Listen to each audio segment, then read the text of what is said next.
She asked for an open marriage. After she'd already cheated. Narrator. Ethan, 35 years old. If you're listening to this, thank you for being here. Sharing this story isn't about revenge. It's about clarity and maybe closure. So if you find value in these kinds of stories, consider subscribing. Helps more than you know. Anyway, I never thought I'd be the guy sharing something like this on a public platform. I'm not bitter. I'm not vengeful. I'm just someone who saw everything clearly. Too late maybe, but clearly. My name is Ethan, 35. My soon-to-be ex-wife is Natalie, 33. We were married for nearly 7 years. No kids. Not because we couldn't, just because we were focused on careers, travel, and living life on our terms. I work in digital infrastructure, mostly remote. Natalie worked in creative marketing. She was more extroverted, always networking, always on the move. We were different, but we balanced each other out. Or so I thought. Our life had its own rhythm. Shared grocery lists, rotating cooking schedules, lazy Sundays spent cleaning with music playing through her AirPods. We laughed a lot. I used to think that meant something. Then one night it shifted. She made a chickpea pasta recipe she'd seen on TikTok. We were curled up on the couch, half watching some comfort show when she turned to me and asked, "Have you ever thought about us trying something new?" I thought she meant something light like hiking more, getting a dog, maybe even planning that Europe trip we always talked about. But then she said it. "I've been listening to this podcast about couples trying open marriages. It apparently builds trust, brings people closer emotionally." I blinked, unsure if she was joking. I laughed. I didn't. "No, seriously," she continued. "Not right away, just down the line. I think it could be good for us." I asked her plainly, "Is something wrong between us?" She smiled. "No. We trust each other, right?" That was when it hit me. This wasn't some innocent podcast she stumbled on. This was a test balloon. Soft launch. People only float ideas like that when they've already crossed the line in their head. Or in real life. I told her no. Gently but firmly. I wasn't wired for that kind of thing. I didn't marry her to share her with anyone else. She nodded, shifted the conversation to something random, air fryers I think. But I couldn't unhear it. And something inside me stayed alert. That's when the little changes started. She stopped reaching for my hand. Her messages got shorter, drier. She began sleeping with her phone under her pillow. Said she needed solo nights to recharge creatively. Claimed her co-workers, Emily and Rachel, were helping her find herself again. I didn't want to be paranoid. I'd never checked her phone, never tracked her. But my gut whispered, something's off. So I did what I do for a living. I documented everything. Time she went out, outfits, how long she stayed out, where she claimed she was, if she smelled like alcohol, perfume, or something else.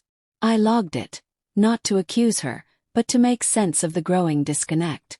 Then came the slip-up. She forgot to log out of our shared Spotify.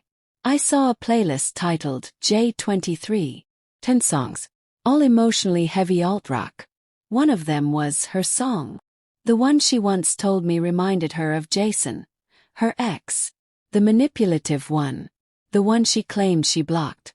Erased. Now he had a playlist. I didn't confront her. Waited. And just like I predicted, she got comfortable. She stopped covering her tracks.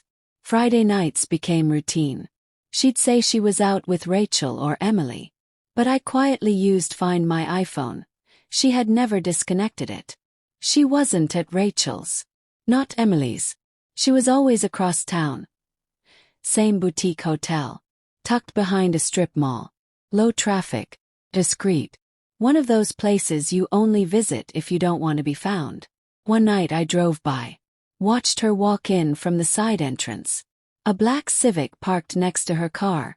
Jason's old model. Hoodie cap pulled low. Same hotel. Different entrances. Same destination. I didn't need pictures. I didn't need a fight. I had already seen enough. That night she came home like nothing happened. Kissed me goodnight. Told me she loved me. The next morning I started pulling credit card records. Most charges were withdrawn in cash, but she slipped once. An Uber ride. To that same hotel. $11.68. He saved it. Along with everything else. By Monday, I was sitting in a lawyer's office. Not to file yet, just to learn.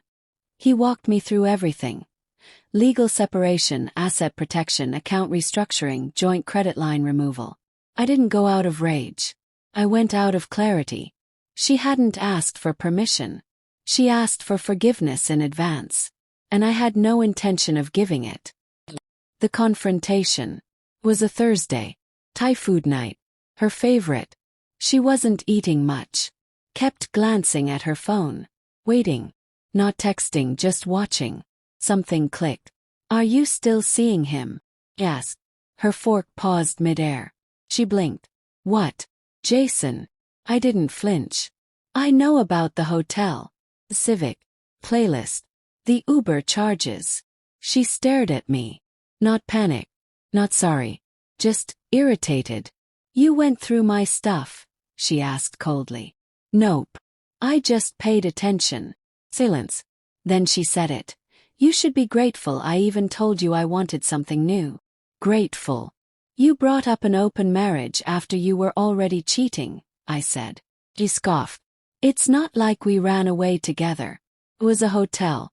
You act like I committed a crime. I didn't respond. I just looked at her. You're not exactly exciting, Ethan. You're stable. You're safe. Jason makes me feel things. I swallowed. So did I. For 7 years. I shrugged. Maybe you shouldn't have made it so easy for me to walk all over you. That was the last thing she said that mattered. The exit. That night, I slept in the guest room. Not out of anger.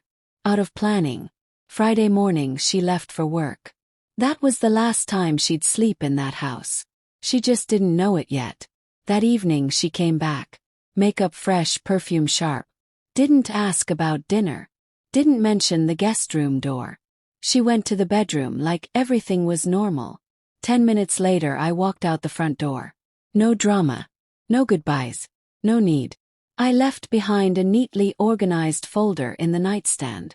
Signed separation papers. A timeline of events. Credit card receipts. Uber logs. Playlist screenshots. Asset transfers. A short note. No need to talk. I've already heard the real you. I only took what's mine. The key won't work anymore. Don't reach out. I didn't need revenge. I just needed distance. The aftermath. I stayed in a short-term rental. No internet. No distractions. Just peace. The next day, 44 missed calls. Texts, voicemails, emails. Messages swinging from confusion to guilt to rage to desperation. If you ever loved me, you'd talk to me, one read. I didn't respond. 3 weeks have passed. Still haven't. I let her talk to avoid. A mutual friend later told me. Jason ghosted her right after the legal notice came through. Blocked her. Deleted the playlist. She tried rewriting the story. Told people I overreacted. That she was exploring. That I was controlling for leaving.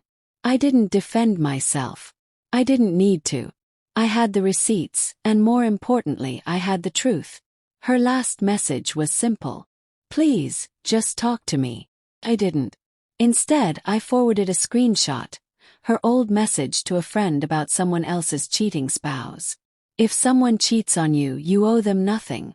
Walk away quietly. Completely. Her words. Her advice. I just took it. Now. I live alone. Small apartment. Clean. Quiet. No secret playlist. No vibrating phone at midnight. No lies hiding under creative inspiration. Just peace. And every time I catch myself smiling for no reason at all, I remember. I didn't destroy her. I didn't humiliate her. I didn't scream, beg, or chase. I just left. And in the drawer where she used to keep her socks, she found the only closure I'll ever give her.